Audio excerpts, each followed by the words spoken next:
multinational corporations dancing on the ruins. Multinational corporations dancing on the ruins of multinational corporations. Ha, ha, ha, ha, ha. Say goodbye to plastic and goodbye to cars. No more convenience stores, hell of the stars. No more Wall Street and no more Pentagon. Thinking about these things makes me happy. On the ruins of multinational corporations, dancing on the ruins.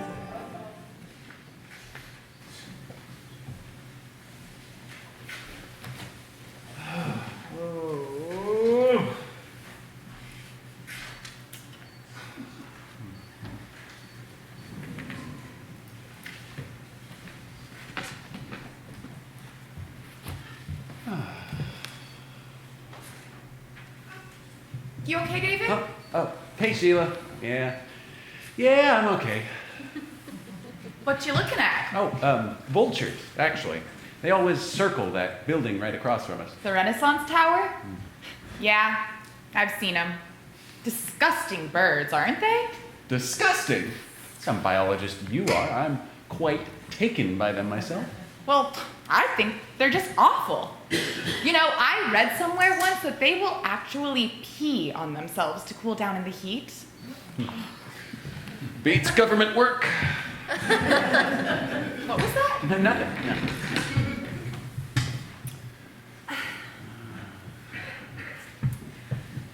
Are you sure you're feeling okay?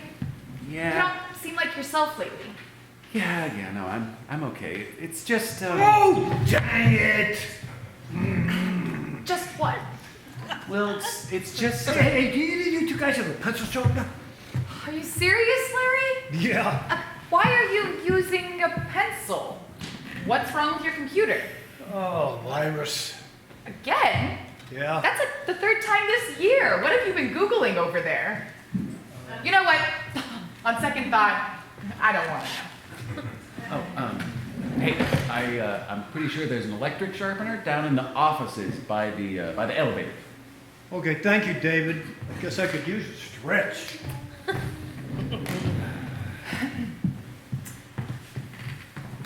Where were we? No, vultures, I think. Oh yeah, vultures. Gross. Why do you like them so much anyway? I mean, they literally survive on the remains of others. Well, as a state employee, you'd think that might resonate a bit. Very funny.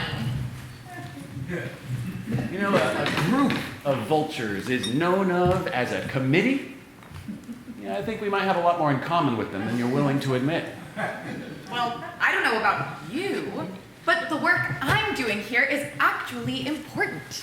Did you know that the last permit I signed off on establishes a brand new wetland for giant garter snakes and California tiger salamanders, both endangered species? Well, no offense, Sheila, but I think you might be attributing more value to your work than is really deserved. Well, what makes you say that? Take the new wetland being created for garter snakes. And salamanders. Yes, and salamander. That wetland will help those species, sure, but it came at a pretty big cost, right? What do you mean? Tell me, what was the project doing to require that kind of mitigation in the first place? If you must know, the permit was for a subdivision, just south of Elk Grove. It's gonna impact some pretty sensitive habitat there. You see? That's what I'm talking about. I mean, we both know that engineered wetlands aren't nearly as productive as the real thing, but we make these trade-offs without any real thought as to what we've lost. And we can't just stop developers from applying for our permits. Hell, Cathie told me herself when I first started that we're not in the business of denying permits. Exactly. She told me the same thing. We just attach our conditions and try to soften the blow, and the truth is that we're still losing important habitats at an unprecedented rate. It's starting to feel a bit like we're fighting a losing battle.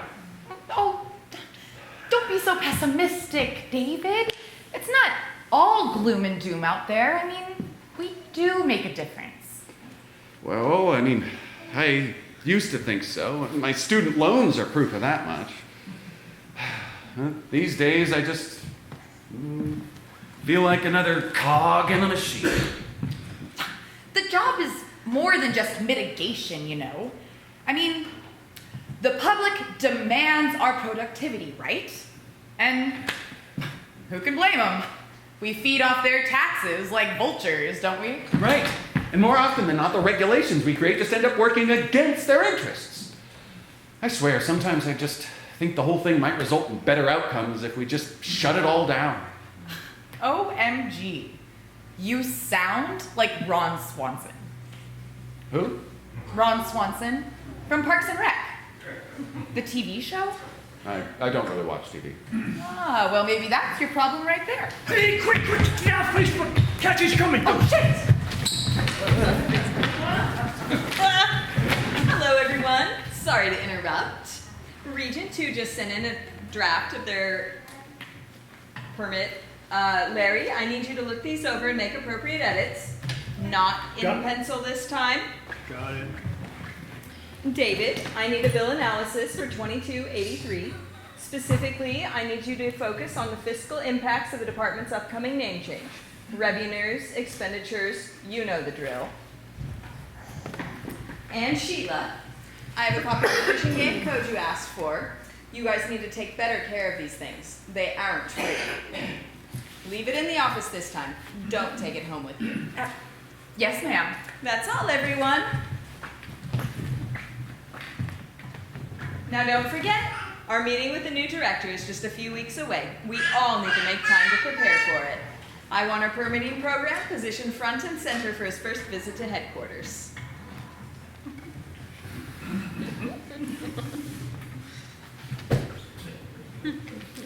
Well, I better get going.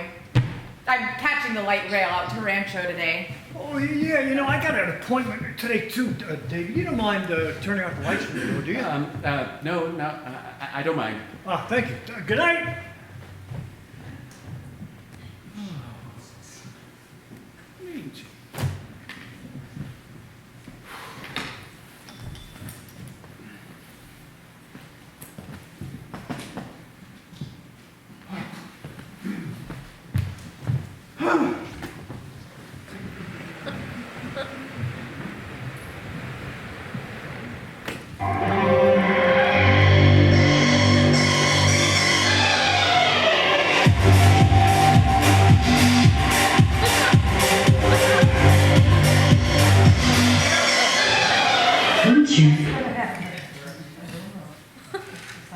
Up until that point in my career, I had been uncertain about my future and about my place within this corrupted bureaucracy. But after our conversation that day, I knew something had to be done. Someone had to make a stand, and no one was going to do it for me. So began my inevitable transformation from hero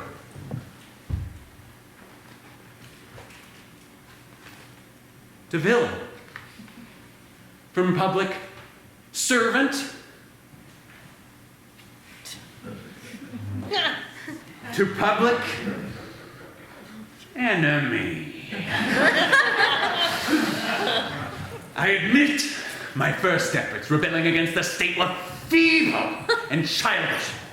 Like a 3-year-old denied his favorite toy, I acted as if the infant in a carefully constructed parent-child relationship. The rationale behind my anger had yet to be fully articulated. I was foolish and young, hiding behind dumpsters and parked cars in the middle of the night, fiendishly exacting my revenge. My heart would race as I spray-painted curse words on the benches of bus stops and light rail ticket machines in the heart of the city. Feverish chills would overtake me as I let out air from the tires of loosely guarded government vehicles.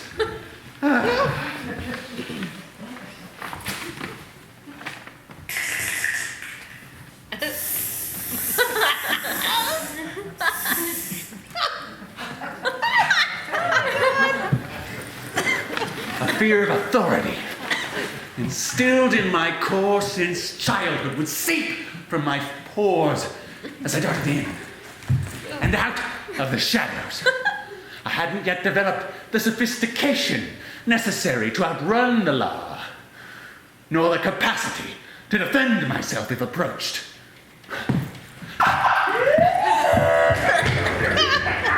went this way. Did you see him? That's a negative. No, I did not get a visual on the suspect. Roger, he can't be far. Keep your eyes peeled. 10-4 and don't call me Roger.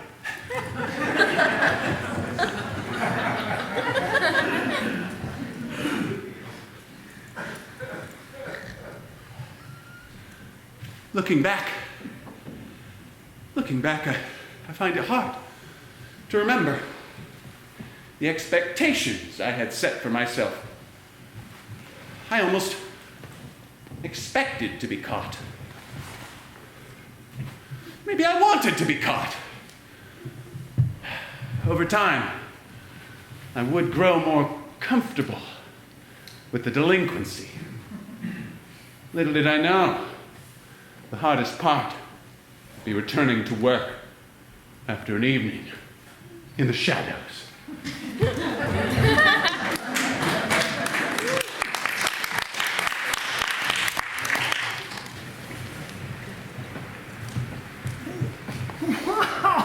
Wow! Hey, Sheila, did you read about all these vandalism in the newspaper this morning?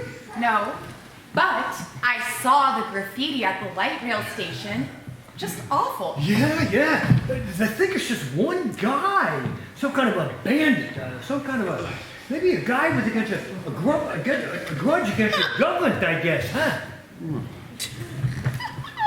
Wow. Hey, David, you're late. Yeah, I must have stayed up late last night. Well, you look like hell, man. David, you better straighten yourself out, before Cathie gets back. Has she been in? Yeah, she's been in. Don't worry, I covered for you. I said you were out getting coffee. Yeah, she's busy preparing for the meeting with the new director now, anyway. Thanks, Larry. Oh no. Yeah, you're welcome. You're safe for now.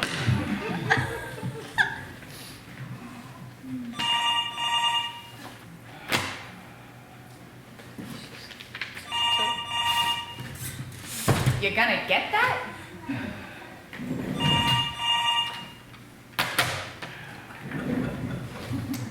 If it's important, they'll call back.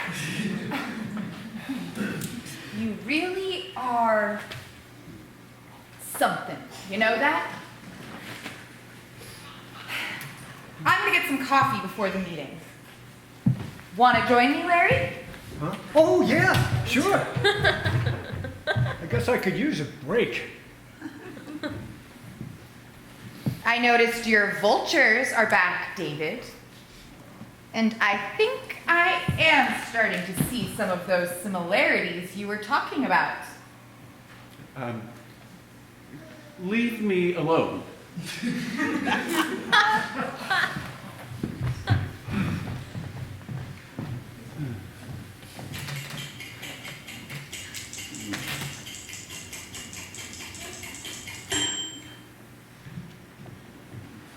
David? Where have you been? Are you sleeping? Get yourself together. You missed the meeting and Cathie's on her way here now. Oh, my God, man. Oh, David, man. This is a new load, you know what? Even for you. There you are, David. We missed you at the meeting this morning. I thought I had made it clear how important it was that you be there. I am so sorry. Save it. The new director is making his rounds now, shaking hands with each employee. You can try out your excuses on him when he gets here. Hello, everyone. Hope I'm not interrupting. Not at all. Thank you for visiting our permitting program. My pleasure. Looks like you're all very hard at work. And Larry. Nice to see you again. Well, thank you, sir. Thank you. Sheila. Yes. Oh, Cathie, who's this? I didn't see you at the meeting this morning. Hello, sir. The name is David. David Starbuck. It's a pleasure to meet you. I am so sorry I missed the meeting this morning. I was just using the time to catch up on some work. Oh, yeah. Well, I can certainly appreciate that. There's not too many around here that share your work ethic. Oh, honestly, sir, sometimes I find it hard to pry myself away. It's just such important work that we do here, after all. Yes. Well, that's an attitude we need around here, you know that? And tell you what, here's my card. There's an opening in the executive suite that I'd like to meet with you about. Cathie, would you arrange a meeting with my secretary, please? Well, Cathie? Yes, of course. Right away. David, it was really good meeting you, and we're going to talk again soon. It's very good to see all of you again. Now, if you'll excuse me, I have to get going. My car was vandalized last night. And I have to catch a cab to my next appointment. Let me see you out. Thank you. David seems like such a fine young man. Oh, yes. He's one of our best.